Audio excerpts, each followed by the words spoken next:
Bueno, ondo iruditzen baldin bazaizue hasiera emango diogu gaurko plenoari, 2025ko otsailaren 25koari, eta egia esan, publiko asko ez dugu edukitzen plenoareto honetan, eta, azken urteetan behintzat fin etorri den pertsonetako bat galdu dugu, eta, besterik gabe aipatu nahi nuen, espero dut, abira, Jose Angel Prieto hemen dago, justo. José Ángel, no sabía si ibas a venir o no, y justo estábamos diciendo que hemos perdido a una persona que venía a todos los plenos, pero a ti no te hemos perdido, así que me alegro de verte. No me refería a eso, sino no te hemos perdido en el salón de plenos, oso ondo. O sea que, bienvenido. Eta hori esan da, behar bada bai aipatzea, bikide gutxiago dauzkagula gaur plenoaretoan, bat alderdi jeltzalekoa baino botu delegazioarekin, eta beste bat alderdi sozialistakoa botu delegaziorik gabe, beraz gaur 20 kide izango gara bozka ematen, bai.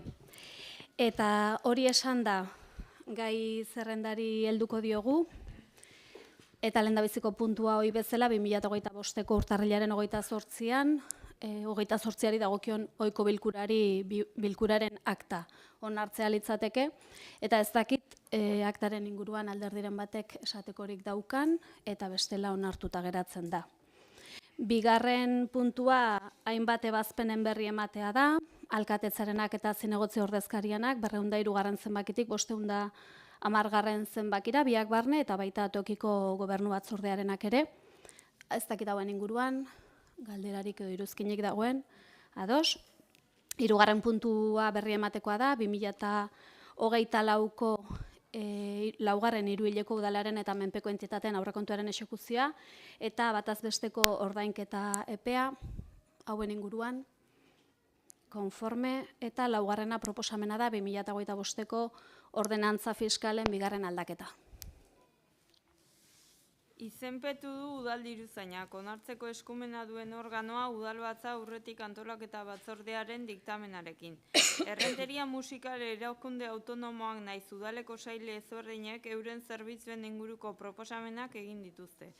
Era berean, 2025ko ordenantza fiskalen lehenengo aldaketan 2,6ko igoera orokorra onartu zen salbuespena.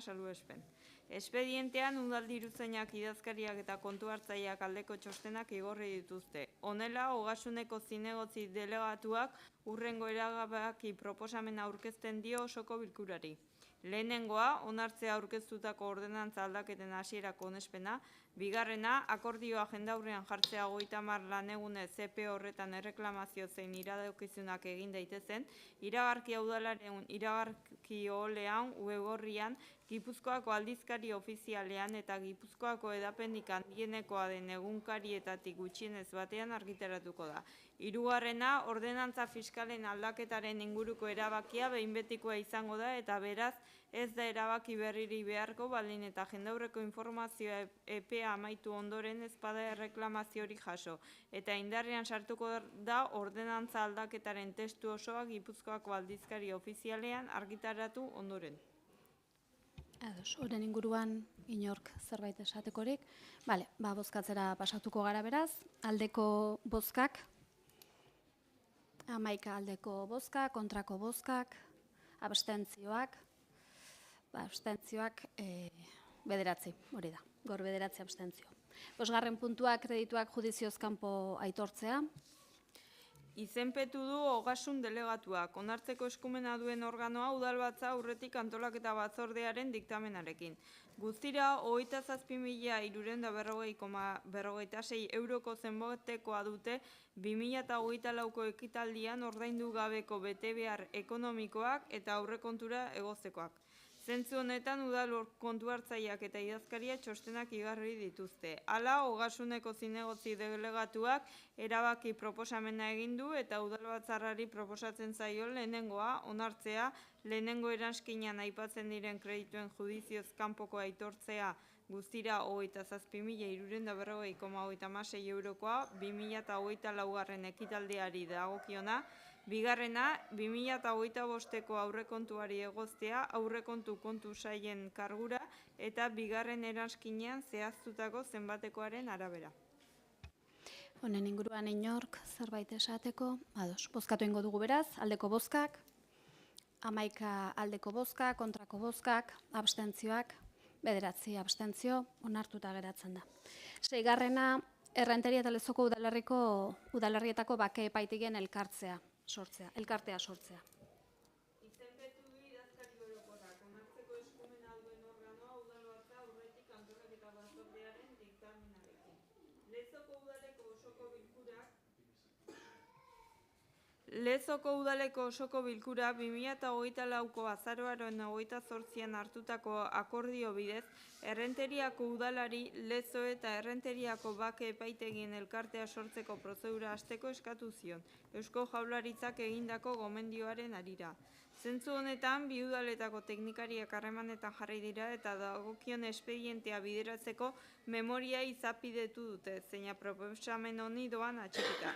Idazkari orokorrak aldeko txosten tekniko juridikoa igorri du eta beraz antolaketa arloko zinegotziak hurrengo erabaki proposamena aurkezten dio udalbatzarrari.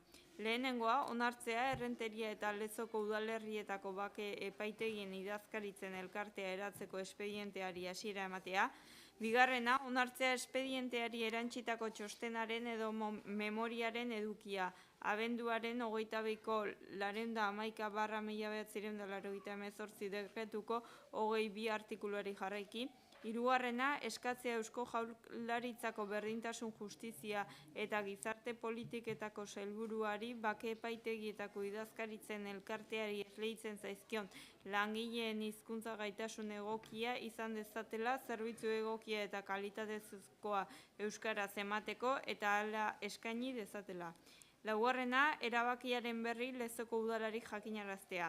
Lezoko udala arduratuko da ondorengo izapideak egiteaz eta beraz, Lezoko udala jakinaraziko dio hartutako erabakiaz Eusko Jaurlaritzako berdintasun justizia eta gizarte politiketako sailburuari. Azken honek dagokion izapideak egin ditzan. Konforme honen inguruan galderarik edo iruzkinek ados, bozkatu ingo dugu, aldeko bozkak, 15 aldeko bozka, kontrako bozkak, abstentzioak, 5 abstentzio. Onartuta geratzen da. 7. puntua proposamena da, Errenteriako udaleko udal langileen lan baldintzak arautzen dituen akordioaren aldaketa. Izenpetzen du giza baliabideetako arduradunak, onartzeko eskumena duen organoa udalbatzarra aurretik antolaketa batzordearen diktamenarekin. Udalbatzarraren 2023ko apirilaren 25ko akordio bidez, Errenteriako udaleko udal langileen lan baldintzak arautzen dituen akordioa onartu zen. Nolanahi ere, Errenteriako udaleko negoziazio mahai orokorrean, Errenteriako udaleko udal langileen lan baldintzak arautzen dituen akordioa aldatzean negoziatu da gobernu taldeak hartutako konpromisoan oinarrituta. Sindikatuek proposatuta, belaunaldien arteko errelebo planen eta ezagutzaren transferentziaren gaia jorratu da eta sindikatuek proposatutako ezaugarriekin plan bat egiteko legezko baldintzarik aurkitu ez denez, gobernu taldeak lan baldintzak arautzen dituen akordioa aldatzeko proposamena aurkeztu zuen. Erretirorako sarbidea aurreratu nahi duten udal langileei lagun diezaieketen baimen batzuk sartzeko. Negoziazio mahai orokorrak 2025ko urtarrilaren 29an egindako bileran, gobernu taldearen proposamenari adostasuna agertu zien LAB eta komisiones aurrera sindikatuek. Modu honetan lan baldintzak arautzen dituen akordioari 3 aldaketa egin zaizkio 72, 74 eta 75 artikuluetan. Giza baliabideetako arduraduna txosten juridikoa igorri du eta udal idazkariak oniritzia eman dio. Modu honetan, giza baliabideetako delegatuak hurrengo akordio proposamena aurkezten dio udalbatzarrari. Lehenengoa, Errenteriako udaleko udal langileen lan baldintzak arautzen dituen akordioan proposatutako aldaketak onartzea azalpen zatian eta akordioaren lehenengo eranskinean jasotako testuarekin. Bigarrena, Errenteriako udaleko udal langileen lan baldintzak arautzen dituen akordioaren artikulu aldatuak Gipuzkoako aldizkari ofizialean argitaratzea. Eta hirugarrena, akordio honen jakinarazpena egitea Errenteria musikal udal patronatuari eta Errenteriako udaleko langileen batzordeari eta enpresa komiteari. Eskerrik asko, Ainhoa, gai honen inguruan zerbait? Bai, Eli. Bai, eajren, bai, bozeramailea. Arratsaldeon, eskerrik asko. Gu puntu honetan abstenitu egingo gara. Bai, arrazoia oso sinplea da, eta batik bat, testuan jasotzen den bezala negoziazio mahai orokorrean belaunaldien arteko errelebo planen eta ezagutzaren transferentziaren gaia jorratu da, baina legezko baldintzak aurkitu ez direnez, gaur hemen bozkatzera ekarri duzuten erretiro hartu nahi duten udalangile laguntzeko hainbat artikulu edo proposamen bozkatuko ditugu. Hori da gaur Errenteriako gobernu taldeak gaur ona aurkezten diguna, baina Bilduk eta Podemosek Donostiako udalean oposizioan egonda, beste bat izan zen egindako proposamena, han plantilla gaztetzeko langileekin adostutako errelebo plan bat lehenbailen martxan jartzea eskatu zioten gobernu taldeari, eta hemen aldiz, beste proposamen bat daukagu mahai gainean, gauzak horrela, beste erakunde batzutan errelebo plan horiek nolabait lantzen ari direla ikusita, gure taldea abstenitu egingo da. Eskerrik asko. Eskerrik asko, Eli, besterik? Ados, bozkatu egingo dugu, aldeko bozkak, 11 aldeko bozkak, kontrako bozkak, abstentzioak, 9 abstentzio barkatu, onartuta geratzen da. 8. puntua ere proposamena da, saneamendu sarean mugaketaren ondorioz, Añarbeko urak eseak, Errenteriak udalari entregatzea beharrezko egitura hori onartzea. Eta hemen uste dut zuzenketak dauzkagula, Ainoa, egiteko? Ainoa, piztu telefonoa, mesedez. Bai, barkatu. Ebazpenaren zatian, lehenengo zatian, mankomunitateko batzarra jartzen duen lekuan, jarri behar du Añarbeko urak esearen administrazio kontseiluak, eta era berean gero data ere gaizki zegoen. Izan ere, 2022ko ekainak 22 jartzen du, eta berez 2022ko uztailak 29 esan behar du. Orduan, zuzenketa horiekin egingo litzeke ebazpen proposamena. Hau esan da, irakurriko dut. Izenpetu du kontratazio eta ondareko aholkulari juridikoak. Onartzeko eskumena duen organoa udalbatzarra aurretik antolaketa batzordearen diktamenarekin. 2021ko maiatzaren 7an, Añarbeko ure mankomunitateko batzarrak saneamendu sareak mugatzeko proposamena onartu zuen, eta horietako batzuk errenteriaren titularitateakoak izango dira. Dena den, azpiegitura horietako batzuk hausak egin zituen eta berak entregatu behar dizkio udalari. Doakoa ematea da, baina operazio hau bezari lotuta dago. Espedientean hiri mantenuko arduradunaren eta kontratazio eta ondareko aholkulari juridikoaren txostena jaso dira eta idazkari orokorrak adostasuna eman dio. Hala, ondare eta kontratazioko delegatuak hurrengo erabaki proposamena aurkezten dio udalbatzarrari.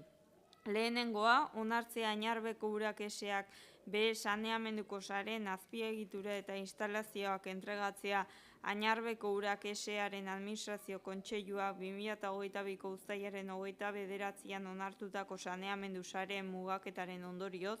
Bigarrena, alkateria ahalmena ematea aurreko akordioa betearazteko beharrezkoak edo komenigarriak diren egintza guztia burutzeko eta bereziki bidezkoak diren agiri pribatu eta publikoa sinatzeko.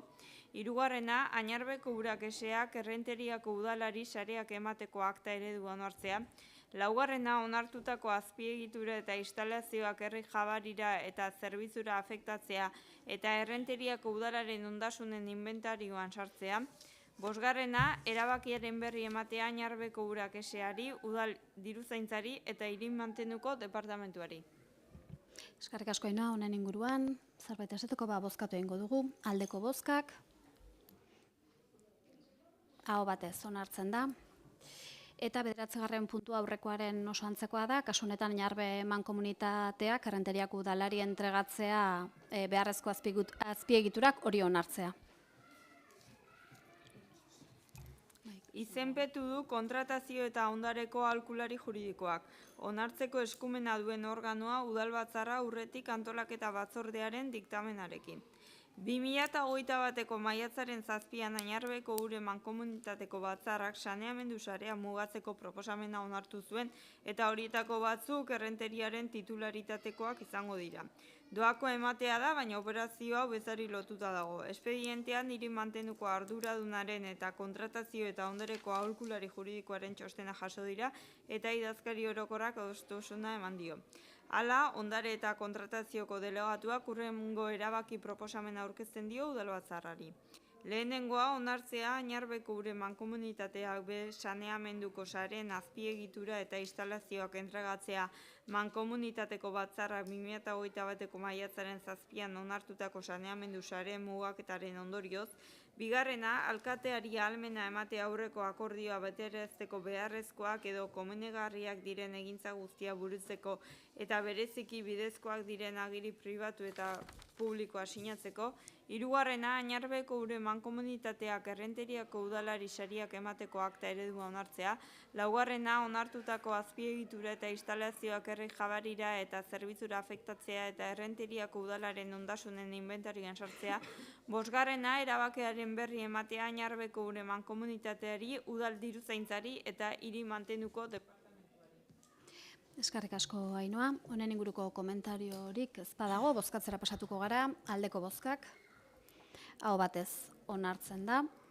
10. puntua ere proposamena da, ostatu erabilera batzuen lizentziak etetea hiri antolamendurako plan orokorraren errebisioaren espedientean. Onartzeko eskumena duen organoa udalbatzarra aurretik lurralde batzordearen diktamenarekin. Alokairu turistikoa etzen arazo bat orain dela urte batzuk errenterian, baina 2017az geroztik etengabe hasi dira horrelako ostatuak. 2017 urtean 4 izatetik 2024 urtean 31 izatera igaro dira. Ibilbide turistiko historikoa duen Donostiaren gertatasunak eta udalerri horrek 2023an adostutako lizentzien eteteak errenterian ostatu turistiko berria jartzeko presioa areagotzea eragin dute. Errenteria bere plangintza orokorra berrikusteko prozesua murgilduta dago eta horren testuinguruan antolatuko dira udalerrian alokairu mota horiek egon daitezen agintzeko egokitza jotzen diren neurriak. Hala ere, etxebizitzarako eskubide subjektiboa bermatzeko berehalako neurriak hartu behar dira jarduera ekonomiko horien gorazko joera geldiarazteko. Horrek merkatu egoera sortzea ekarriko bailuke apo berriaren ondorengo araudiarekin kudeatu ezingo dena. Zentzu honetan, hirigintza plangintzako tresnen indarraldia aldatu dezakete organo eskudenek. Honela beraz, hirigintzako zinegotzi delegatuak hurrengo erabaki proposamena aurkezten dio udalbatzarrari. Lehenengoa, erabilera turistikoko etxebizitza berriak, erabilera turistikoko etxebizitza partikularretako logelak eta erabilera hori gaitzeko obrak ezartzeko mota guztietako onarpen, baimen, lizentzia, aurretiazko jakinarazpen eta erantzukizunpeko adierazpenen emakidea etetea, baita lehendik daudenak handitzekoak ere, aipatzen den eremu geografikoa errenteriako udalerri osoa da. Bigarrena, eteteko erabaki hau Gipuzkoako aldizkari ofizialean argitaratzea, probintzian zabalkunderik handiena duen egunkarietako batean eta udalunen web orrian. Eskerrik asko, Ainhoa. Honen inguruan, iruzkinik, hitzartzerik, Elizuk bai, aurrera. Arratsaldeon berriro ere. Guk lurraldea batzordean ikuste dute adierazi genuela zer pentsatzen genuen puntu honen inguruan, egia da momentu hartan abstentziora jo genuela, gaur alde bozkatuko dugu, baina naiz eta alde bozkatu arren eta herriko egoera zein den ikusita, ulertzen dugu neurri hau, lehenago hartu zitekeela, ze duela 4 urte erabaki izan plan orokorraren berrikuspenarekin hastera, duela 2 urte egin zen edo ezagutzera eman ziren, zeintzuk izango ziren plan orokorrerako irizpideak eta momentu hartan onartu ziren, hori horrela izan zen. Ez dakigu zergatik orduan ez ziren neurri hauek edo neurri hauetzen martxan jarri, eta badirudi orain eremu tentsionatu izendatu denean herri edo izendatu ondoren, gauzak egin behar direla. Hala ere, plan orokorraren hasierako onarpena 2023ko urte bukerarako egingo zela adierazi zitzaigun hasiera batean, 2025ko otsailean gaude eta oraindik ez daukagu honen berririk, beraz denboran berandugoaz, edo behintzat epeak ez gara betetzen ari. Hala ere, esan dudan bezala, neurriaren alde bozkatuko dugu, baina guretzako bai da garrantzitsua plan orokor hori ahalik eta azkarren lantzen jarraitzea eta hasierako onespen hori ahalik eta azkarren egitea, horrelako gauzak gerta ez daitezen, ze lizentziak urte baterako etengo dira, baina denboran gehiago luzatzen bada bizi dugun egoera, soluzioa ez da erraza izango. Kontuan izan da, bizi dugun egoeraren eraginkorra eman nahi baldin behar zaio, plan orokorra ezinbesteko erraminta dugula. Eskerrik asko. Eskerrik asko, Eli. Alderdi Sozialistak ere hitza hartuko du. Bueno, hoy debatimos la propuesta de suspensión de licencias para la implantación de nuevas viviendas de uso turístico en Errentería y desde el Grupo Municipal Socialista queremos manifestar nuestro voto favorable a esta medida. Defendemos sin ambages la función social de la vivienda frente a quienes la conciben como un mero bien económico sujeto a la especulación, y lo demostramos con hechos gracias a una proposición de ley del Grupo Parlamentario Socialista en el Parlamento Vasco. Euskadi hoy cuenta con una de las legislaciones más avanzadas en materia de vivienda en Europa, y también gracias al impulso socialista, la Ley de Vivienda Española permite la declaración de zonas tensionadas, dotando a los municipios de herramientas eficaces para regular el mercado del alquiler y garantizar el derecho a una vivienda digna. Dicho esto, compartimos con el Grupo Nacionalista que esta propuesta llega tarde. En Errentería, a día de hoy, contamos con 31 viviendas turísticas. Hace más de un año que solicitamos formalmente al Gobierno vasco la declaración de Errentería como zona tensionada, y sin embargo, mientras incluíamos en el plan de vivienda una acción para controlar el crecimiento de los alojamientos turísticos en el transcurso de este año, no me voy a años anteriores, pero en el transcurso de este año, mientras hemos solicitado la declaración de zona tensionada, se han concedido 10 nuevas licencias de vivienda turística, es decir, un incremento de casi un 50% respecto a las que estaban en activo. Este dato, en nuestra opinión, evidencia falta de celeridad y falta de ambición también en la toma de decisiones, y, como sabemos, además, mientras hay otros municipios como San Sebastián que hace años que adoptaron esta medida. Además, a partir del 3 de abril, en base a las últimas modificaciones legales, cualquier propietario que quiera destinar su vivienda al alquiler turístico deberá contar con la autorización expresa de la comunidad de vecinos, por tanto, la medida que aprobamos hoy, si bien es positiva y la vamos a apoyar, pues va a tener un impacto limitado y llega en un momento en el que su efecto práctico va a ser residual. No obstante, como he dicho, lo vamos a apoyar porque creemos que todo suma en este objetivo. Y también, como ha comentado el Grupo Nacionalista y tal y como aparece en esta propuesta, Errentería, estamos ahora inmersos en la revisión del planeamiento general. Se comenta que cuando acabemos todo este proceso estableceremos las medidas definitivas, pero no podemos no decir que este plan general lleva muchísimos años atascados. El PNV hablaba de los últimos 4 años, yo diría que venimos de mucho más atrás.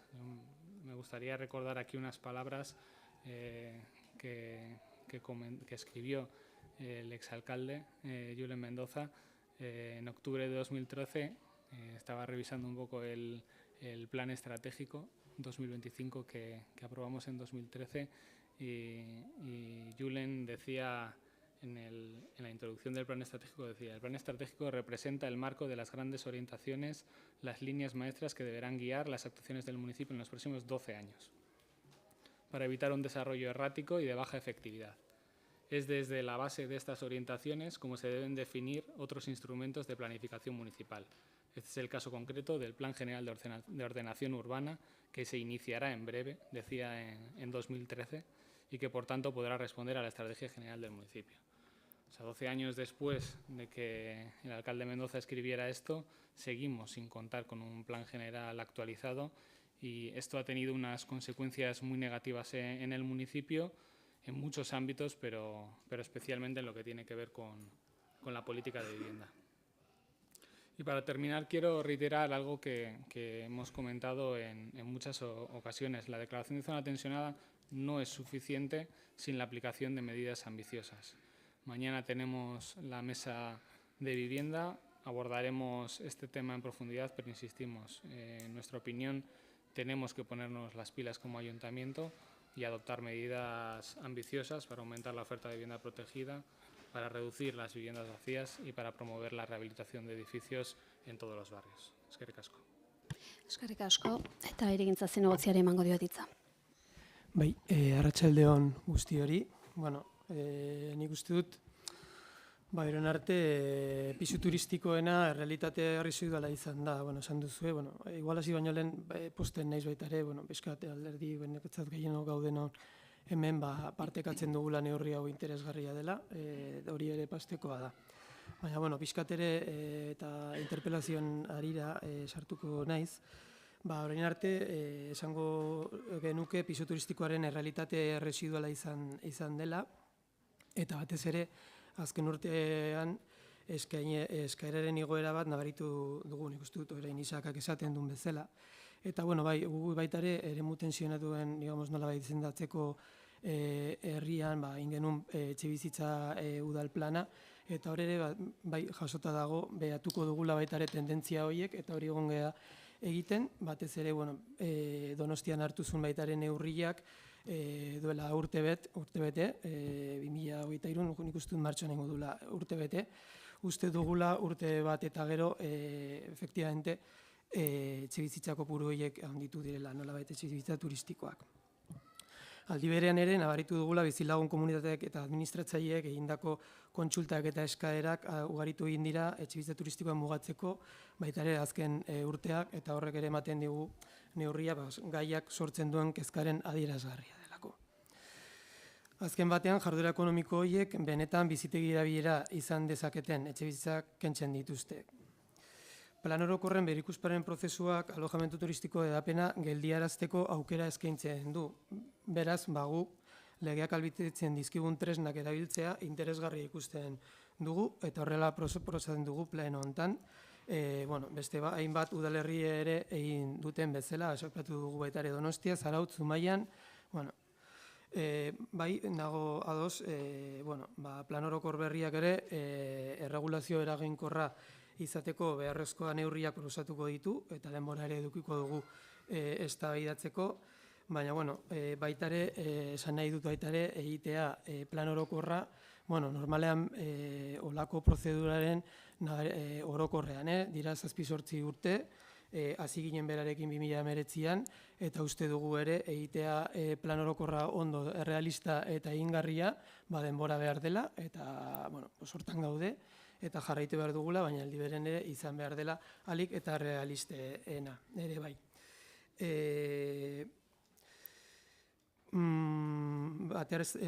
Gero ere, aipatu duzu baita ere Isak division horizontalena, efectivamente, egon da baita ere urtarrilan, hortengo urtarrilan aldaketa puntual bat, nik uste dut baita ere pozgarria dela eta interesgarria dela aldaketa hori legean, baina indarrean ez da sartuko apirila arte, eta ikusten duguna baita ere, naiz eta igual segurtasun juridiko gehi ematen dula jabearen komunitatei, aldi berean ere, tramita ere egin behar dela, horrek esan nahi du, jun behar dela edo laguntzarekin, asesoria batekin, edo baita ere erregistrora, eta horrek ere seguramente ez dakit zehazki, baina seguramente koste ekonomiko baikuko dula, eta ulertzen dugu baita ere neurri hori aplikatzean ere, denok irabazten dugula baita ere gardentasuna eta baita ere segurtasuna.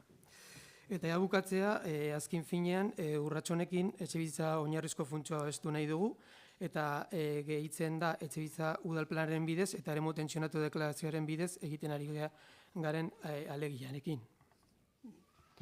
Eskerrik asko, Eneko. Bozkatzera pasatuko gara, ondo iruditzen baldin bazaizue, aldeko bozkak, 19 aldeko bozka, kontrako bozka bat, onartuta geratzen da. Eta segidan 11. puntura goaz, kasu honetan Euskal Sozialistak taldeak aurkeztutako interpelazioa da. Errenteriako udalak urtarrilaren 27ko Gipuzkoako garraioaren lurralde agintaritzaren ezohiko batzarrean izan zuen posizioari buruzkoa. Orduan interpelazioa aurkezten baldin baduzue. Bueno, el 10 de febrero registramos una solicitud de información que incluía 7 preguntas concretas para conocer las razones por las que el representante del Ayuntamiento en la TDG había intentado retrasar la aplicación de la gratuidad del transporte a menores de 12 años. Unos días después se nos respondía lo siguiente. Este ayuntamiento, como es notorio, está de acuerdo con la medida y consiguientemente se posicionó a favor de la misma. Eso fue la respuesta que recibimos a 7 preguntas concretas sobre un posicionamiento que había tenido el ayuntamiento. Esta respuesta, en nuestra opinión, nos parece una absoluta falta de respeto a la oposición. Y no solo eso, sino también una absoluta dejación de las obligaciones que tiene el Gobierno municipal de ser transparente y de rendir cuentas alrededor de los posicionamientos y las propuestas que defienden nuestros representantes en distintos organismos y, por tanto, hemos registrado esta interpelación para que se nos conteste a dichas preguntas. Por explicar brevemente el contexto de esta interpelación, desde el Grupo Municipal Socialista de Rentería queremos empezar poniendo en valor la ampliación de la gratuidad del transporte a menores de 12 años, una medida promovida y puesta en marcha con el objetivo de fomentar hábitos de movilidad sostenible desde edades tempranas y aliviar la carga económica de las familias guipuzcoanas. Esta medida, además, fue aprobada en la TTG con un amplio respaldo de 19 votos a favor, sin votos en contra y solo 3 abstenciones. Como todos sabemos, desde el Ayuntamiento de Rentería contamos con un representante en dicho órgano y por razones que desconocemos y por eso registramos la pregunta, este representante intentó retrasar la aplicación de la gratuidad más de una semana, pese a que el sistema ya estaba en marcha para otros grupos de edad con la entrega de títulos en papel. Yo creo que esto se hubiera sustanciado simplemente contestando a las preguntas que realizamos y yo quiero manifestar que en el momento en que hagamos una pregunta por escrito y si no se nos conteste a las preguntas, volveremos a registrar una interpelación simplemente porque creemos que tenemos el derecho de tener esas respuestas y que el equipo de gobierno tiene la obligación de responder a las preguntas y ser transparente con los posicionamientos que tiene en diferentes organismos. Voy a pasar a leer las preguntas que hemos registrado en la interpelación, que son las mismas que registramos en la pregunta escrita. ¿Cuál fue la razón específica para que el representante del Ayuntamiento de Rentería intentase retrasar la entrada en vigor de la gratuidad más de una semana? ¿Cómo justifican este impacto negativo que hubiese tenido el retraso en las familias afectadas? ¿Por qué se quiso priorizar un retraso sobre la implementación directa cuando el sistema ya está en marcha para otros grupos de edad? ¿Cómo justifican que hasta ahora los títulos para menores de 6 años se gestionaban en papel sin problemas y ahora no quieren hacerlo de la misma manera? Si ya se dispone de las tarjetas para menores de 12 años, ¿no sería más sencillo implementar una solución transitoria usando este recurso existente, primando así a las familias por encima de voluntades políticas? ¿Qué razón esgrime el Ayuntamiento para haber defendido no querer aplicar el sistema en igualdad de condiciones con el resto? Y por último, ¿por qué razón a la pregunta registrada el 10 de febrero se respondió no respondiendo a las preguntas efectuadas? ¿Y por qué no se ha hecho público ni se ha comunicado en la comisión correspondiente la posición que ha llevado el Ayuntamiento de Rentería a dicha asamblea? Interpelazioa erantzungo du Garraio Zinegotziak eta TTGen ordezkaritza daukan pertsonak. Bai, arratsalde on denori, eta zer baina lehen erantzun eta bide batez argitzeko. Lehenik eta behin, benetan harritzen hau, interpelazio hau osoko bilkurara eramateak, eta are gehiago premisa faltsu batean oinarritutako galdera eta baieztapen moduan. Horrek, pentsarazten dit, interpretazio maltzur bat dagoela.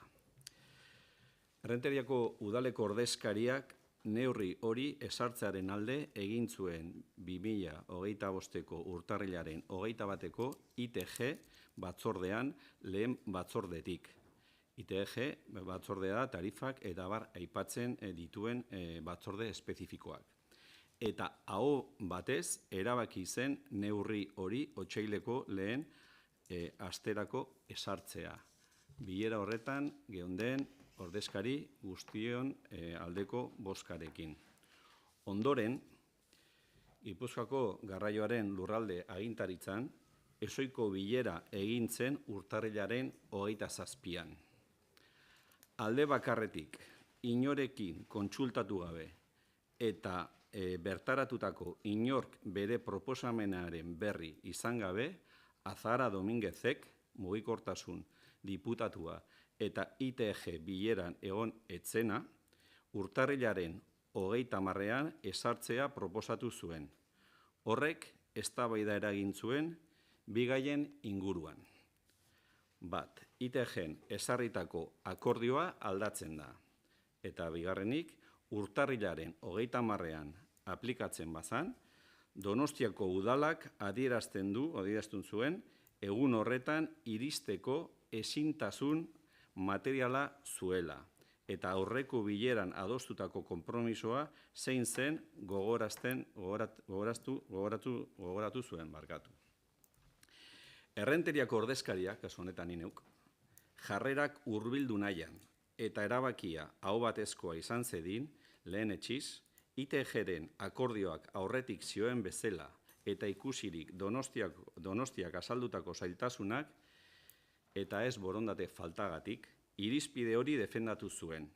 Argi utzi gu edo zein dataren alde bozkatuko genuela. Hain zuzen, gaizki ulertuak eta argudio demagogikoak saihesteko. Atzerapen horrek Gipuzkoarren poltsikoetan izan ditzakeen ondorioen dagokienez. Urtarrilaren 30ean egitea erabaki ondoren kontutan hartu beharrekoak. Alde batetikan, eta aipatu dugun bezala, ITG batzorde ordezkarienganako eta haien erabakiekiko errespetu falta. Eta hor gaude, Errenteriako udala, Donostiako udala, Arrasate udala eta Udal gehiago. Eta gero bestetik, enpatia ariketa batean ikusirik Donostiako udalak zailtasunak zituela neurria aplikatu ahal izateko alde bakarreko data aldaketaren aurrean, naizta gure kasua ez izan, uste genuen hori kontuan hartu beharreko litzatekeela. Nola nahi ere, proposamenaren alde bozkatu genuen, eta horrek ekarri zuen prentsan titularra honoako hau idaztera. Donostia geroago egin zuen. Eta ekarri dut, denok prentsan ikusi genuen, honako titularrak atea zian, eta jende guzia harrituta eta zergatien hau da, berez. Neurri horren bertutea, gure ustetan, hartutako neurri hori, udalerri guztietan batera aplikatzen zela defendatzen genuen. Eta berriro diot, une oro izan ginen neurria hartzearen aldekoak. Udal honen jarrearen berri eman genien, udal honetako ordezkariei neurri honen inguruan azkeneko lurralde batzordean. Eta azken gogoeketa, eta ja bukatzeko. Zuen idatzian aipatzen duzuen neurri horrek herritarrengan duen garrantzia eta eragina kontutan hartuta, gogorarazi nahi dizuet proposamena hau bera, doakotasuna 12 urtea arte zabaltzearena, Batzar Nagusien osoko bilkura egintzela 2022ko irailaren 21ean eta zuen talde aurka agertu zala. Bueno, erantzuna geratzen da. Si vas a intervenir, a mí me gustaría abrir un turno de intervenciones, porque creo que todo el mundo tiene que tener el mismo derecho a intervenir, ¿vale? ¿Dónde iruditzen zaizu? No. O sea, en principio una interpelación es lo que es. Sí, si se hubiera querido hacer otro tipo de una moción o un debate o lo que fuera, sería un debate, sería otra cosa. Una interpelación, en principio, hasta ahora siempre se ha permitido un doble turno de palabra. Si se va a cambiar el criterio, me gustaría saberlo también para los siguientes. Ez dakit existitzen da criterio hori de doble Hasta ahora es el que turno hemos de tenido en palabra. todas las interpelaciones que hemos...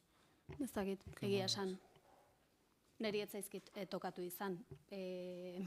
Ulertzen dut interpelazio bat dela galdera zuzen bat, gobernuak erantzun beharrekoa eta hori da egin duguna, erantzun. Ez da debatea sortzea, ez, helburua interpelazioarena.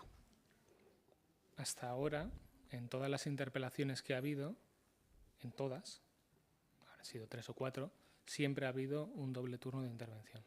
Eta ez da irekitzen aukera beste alderdiei interbenitzekoa. No, es una interpelación. Ados.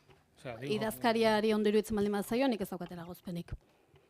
Erreglamendu organikoak ez dio ezer, beraz eremu diskrezional batean gaude, bai esan dezaket osoko bilkura gidatzea lehendakariari dagokiola eta zentzunetan nahieran jokatzeko ahalmena dauka. Orain arteko irizpidea hori izan dela esaten baldin badezue, ez daukatela gozpenik. Baina, bueno, finkatuta geratzen da, hemendik aurrerakoetarako ere hori izango dela jokabidea, ze bestela aldi oro no, yo arauak simplemente- asmatzen yo ibiliko gara. simplemente, igual, es algo que tenemos que debatir en la siguiente Junta de Portavoces, aclarar lo que es cada cosa. De hecho, cuando debatimos el reglamento orgánico municipal, creo que dejamos claro lo que significaba cada cosa, en la interpelación, en lo que suponía, porque si no, tenerlo claro para saber en base a qué jugamos. Si jugamos a que abrimos un debate entre todos, pues proponemos eso, simplemente. Bai, baina, bueno, interpelazio bat zer dan badakigu, eta interpelazio bat da galdera zuzen bat gobernuari, kasu honetan zuek egin duzu interpelazioa eta gobernuak erantzun du. Beste gauza bat da, zenbat ronda baimendu behar diren interpelazio baten baitan. Hori ez dago ez lehen gorromean, ez orain berriki onartu dugunean jasota. Besterik gabe.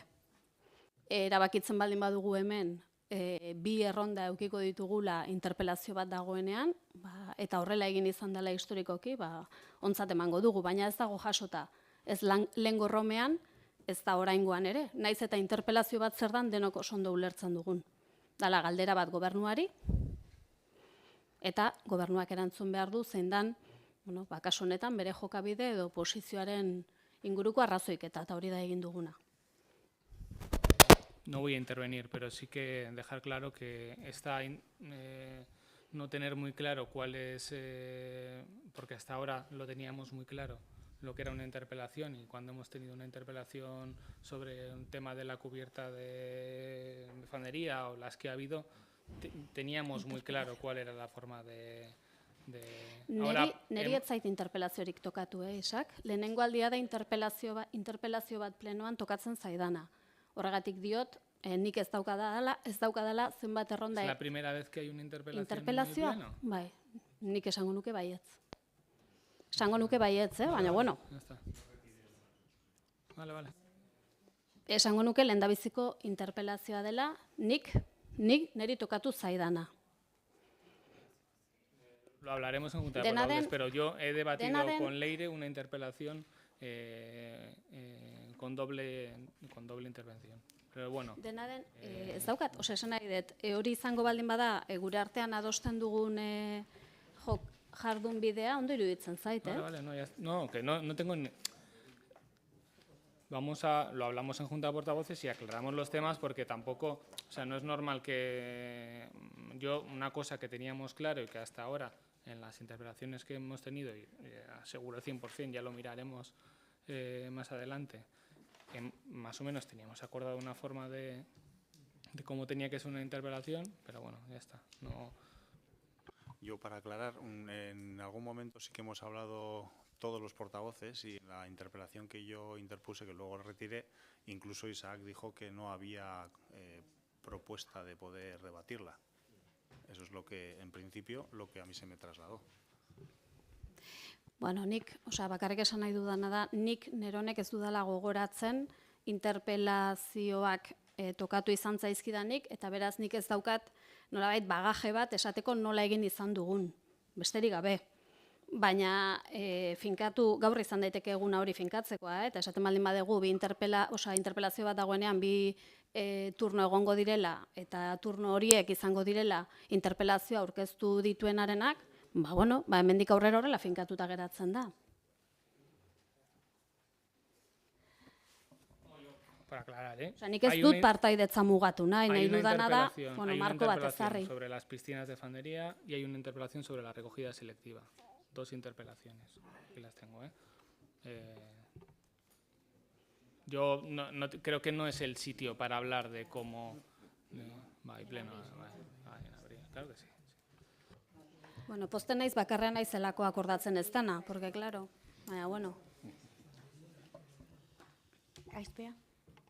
Bueno, nik eskertuko Dena nu... den, ez, igual debate iztegatik. Osa, nik ez dut partaidetzan mugatu nahi. Orduan, bueno, hori baldin bada, hemen esaten dana, horrela jokatu izan dugula, aurrera, Isak. Osa, guazen gaira, osa, bestela, eta efektibamente itzengo dugu bozeramaileen batzordean honi buruz, baina aurrera, horrela jokatu izan dugula badiozu, aurrera. Ez dut partaidetzan mugatu nahi. Osa... No, que ya no, o sea, no va a ningún sitio en realidad. Es que este tipo de cosas cortan un poco el ritmo del debate y la verdad es que algo que yo tenía más o menos asumido y que pensaba que teníamos acordado, pues sin más, no tiene más importancia.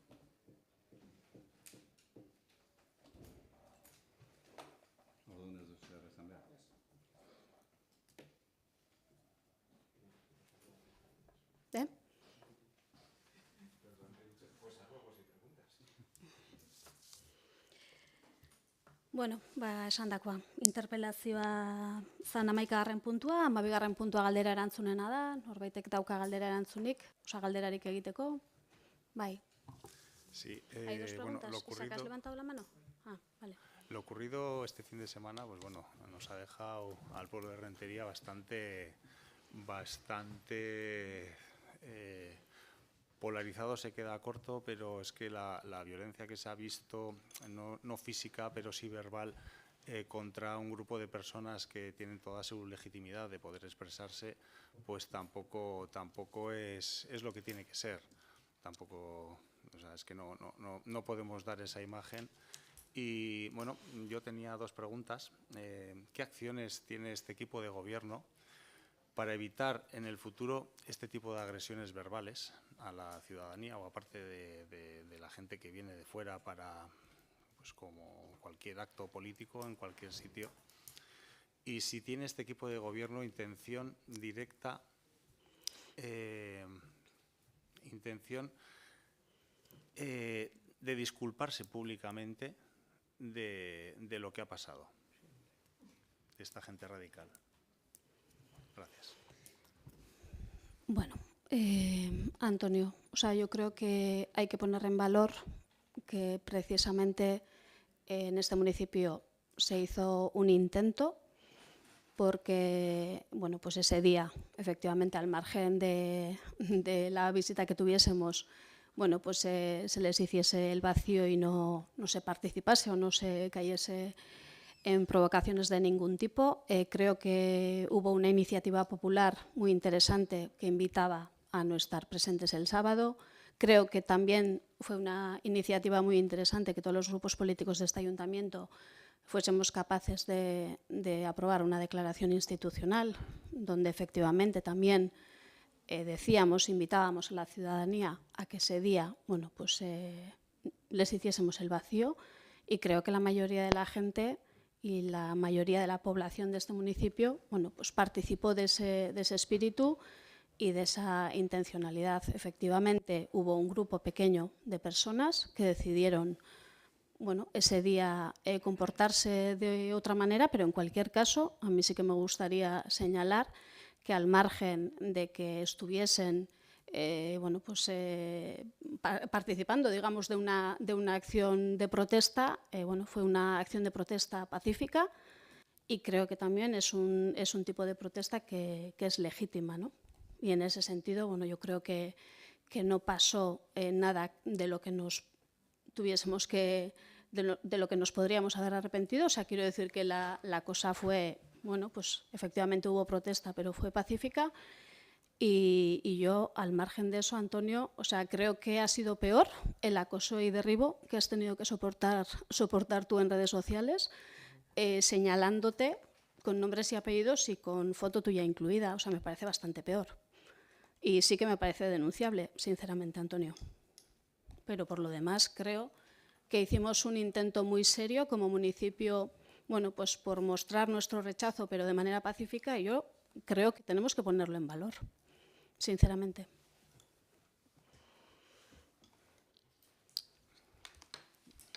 Yo creo que se podría hacer algo más, ¿no? Porque el prever toda la cartelería que había ya desde el jueves por la mañana, que estaba ya Rentería plagado de carteles, eso incita un poco también al temor, ¿no? A recordar los viejos temores que tiene parte de la ciudadanía a todo lo que ha estado pasando durante muchos años, que no se le da la vuelta. Bueno, recogida queda la opinión y ya seguiremos hablando. Isaac. Bueno, lo mío no es un ruego ni una pregunta. Quiero agradecerte que hayas nombrado a Jesús y quiero aprovechar también para recordar a nuestro compañero, a nuestro amigo, a la persona que nos acompañaba aquí en tantos plenos, y no solo eso, sino que además estaba implicada desde hace décadas en este municipio, en este territorio, y que le vamos a echar mucho de menos. Bueno, pues dicho queda. Honekin bukatuko dugu, eskerrik asko eta ondo izan.